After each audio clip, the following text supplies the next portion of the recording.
Olá, eu sou o professor Felipe Maciel de Física, e vou hoje aqui resolver com você 2 itens do primeiro vestibular de 2011, tá? 2 itens do tipo B, questões de cálculo numérico, você marcar centena, dezena, unidade, são questões que caíram nesse vestibular e que são questões feitas para você.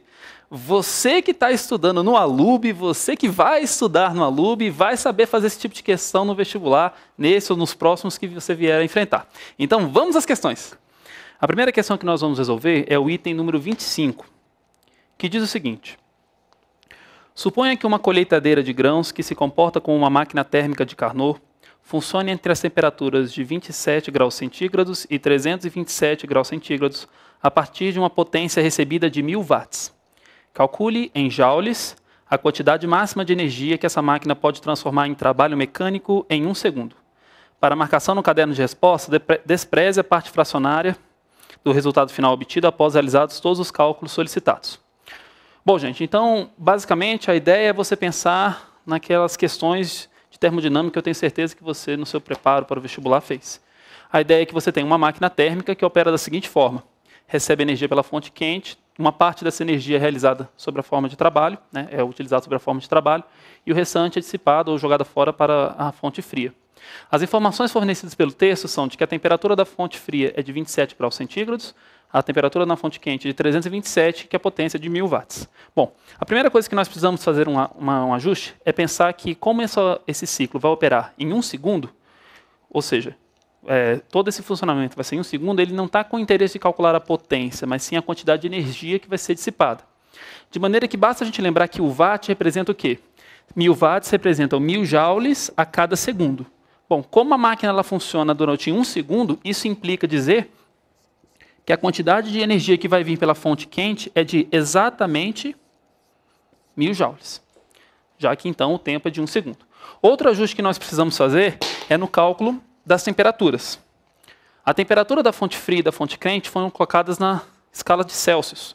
Só que para operar no ciclo de Carnot, para os cálculos da termodinâmica, a gente sempre utiliza a escala absoluta, a escala Kelvin. De maneira que a ideia é você somar aqui 273, como de praxe. Então, fazendo essa soma, você converte a escala que está em Celsius para a escala em Kelvin. De maneira que o primeiro resultado vai ser 27 graus centígrados mais 273, resultando em 300 Kelvin. E no segundo, 273 mais 327, resultando em 600 Kelvin. Então, essas são as temperaturas absolutas da fonte fria e fonte quente, respectivamente. Bom, agora a ideia é nós relembrarmos como a gente calcula o rendimento de uma máquina que opera no ciclo de Carnot. O rendimento de uma máquina que opera no ciclo de Carnot é dado pela seguinte expressão. 1 menos temperatura da fonte fria sobre temperatura da fonte quente, em que essas temperaturas nós acabamos de calcular na escala Celsius, na escala Kelvin. Agora, como relacionar esse rendimento com a quantidade de calor que vai ser, com a quantidade de trabalho, perdão, que vai ser obtida dessa máquina após 1 segundo de operação? Bom, devemos lembrar também que todo rendimento é a relação entre a quantidade de trabalho que aquela máquina vai executar em função da quantidade de energia que ele é recebida. Lembrando que a energia recebida vem pela fonte quente. Bom, como o item pede para você calcular o trabalho, a ideia é isolar essa variável.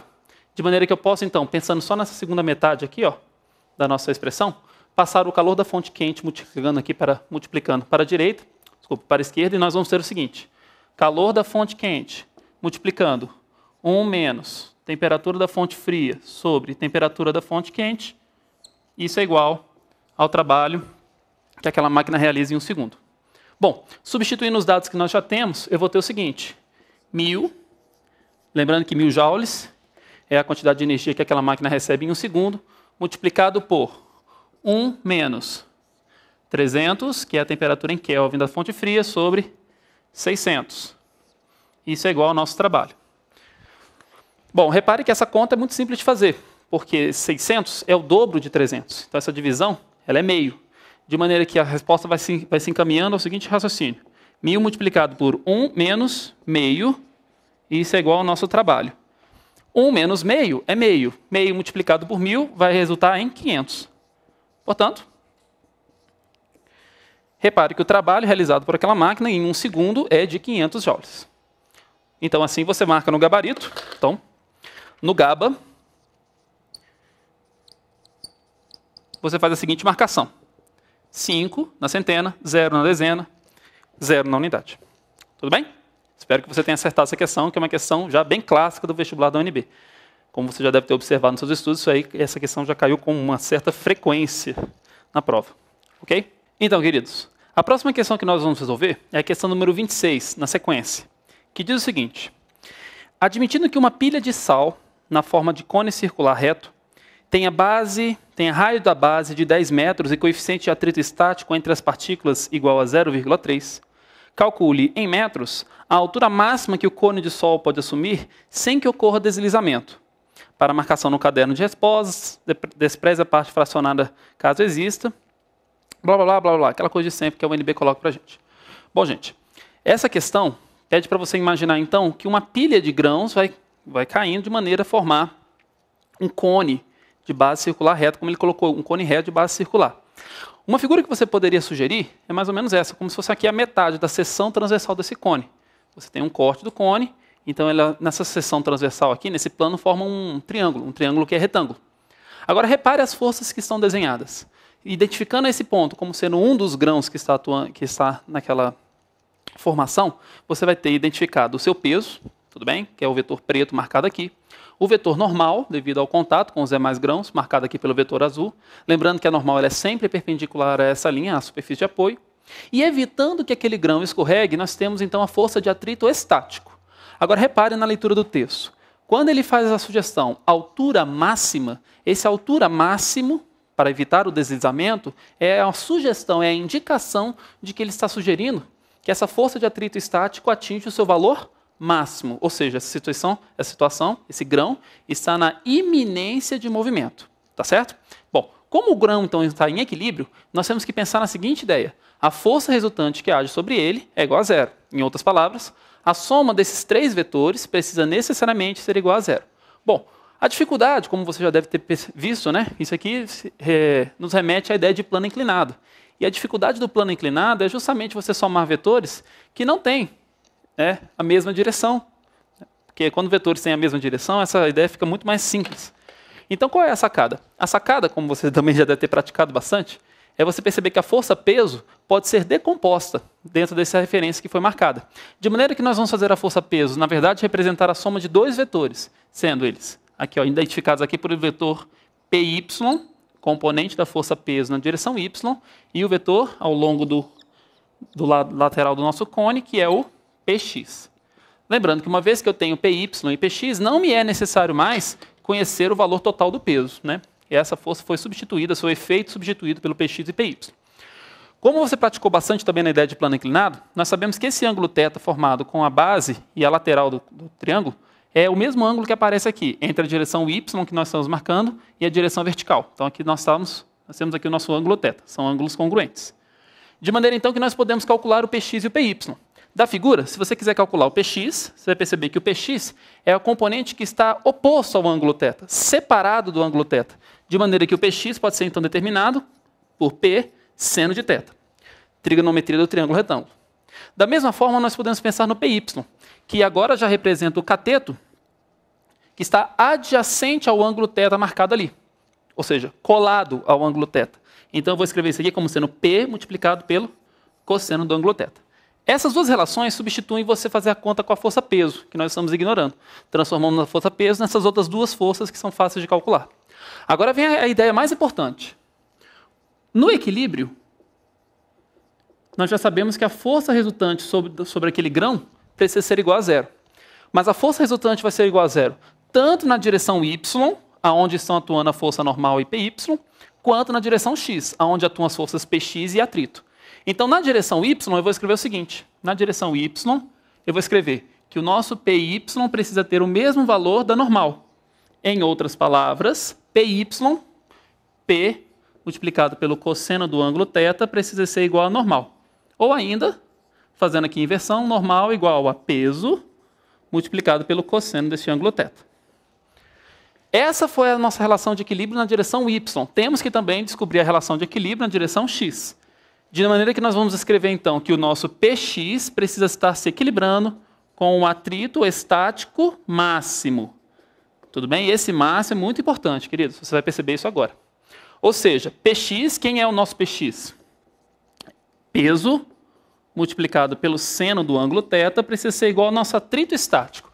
Repare, se eu não tiver essa noção de que aquela situação está na iminência de movimento, ou seja, de que aquele ângulo, aquela altura máxima, aquele valor máximo, esse atrito estático poderia ser, na verdade, qualquer valor que fosse igual a esse P seno de θ. Mas como ele fala para a gente na resolução, na leitura do item, que é o atrito estático máximo, na iminência, nós sabemos que esse atrito pode ser calculado pelo produto coeficiente de atrito pela normal. Somente na situação de iminência isso é válido. Ora, repare que a normal foi calculada na linha anterior. Se você substituir isso ali, você vai ter o seguinte: peso multiplicado pelo seno do ângulo θ é igual ao coeficiente de atrito multiplicado por peso, né, mg, vezes, desculpa, você quer a substituição peso mg, olha, vezes o cosseno do ângulo θ. Fiz aqui a substituição do peso por mg. Note que eu tenho o produto mg tanto à esquerda quanto à direita dessa equação, de maneira que você pode então simplificar, é um fator comum. Tudo bem? Repare, se eu passo o cosseno que está à direita para a esquerda dividindo, nós vamos ter então que o coeficiente de atrito estático é a relação da tangente do ângulo θ. E isso é a maneira de nós resolvermos a questão.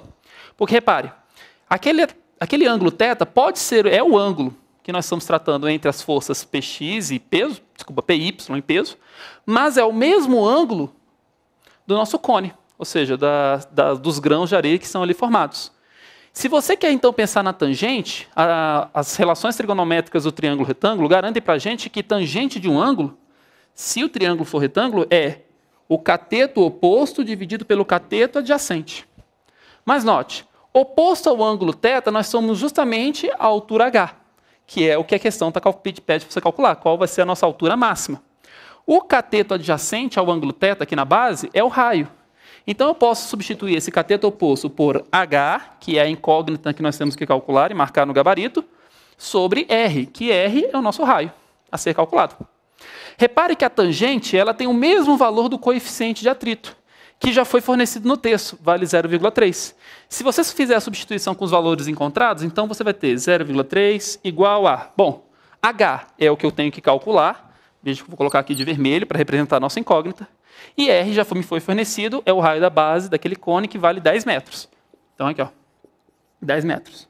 De maneira, então, queridos, que você passando 10 metros a multiplicar aqui para a esquerda, você vai calcular o seu valor de h como sendo 10, aqui, ó, vezes 0,3. Portanto, resultando em 3.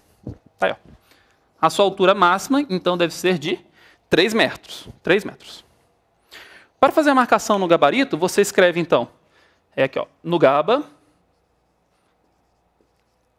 você vai marcar 0 para a centena, 0 para a dezena, 3 para a unidade. E vai estar acertando uma questão importantíssima para você, para a sua caminhada rumo ao seu curso universitário na UNB. Esperamos que você tenha acertado essas questões, as outras questões que os colegas aqui estão comentando, que você tenha feito um excelente vestibular. E fica aqui do Grupo Alub o desejo de boa sorte para você. Tchau.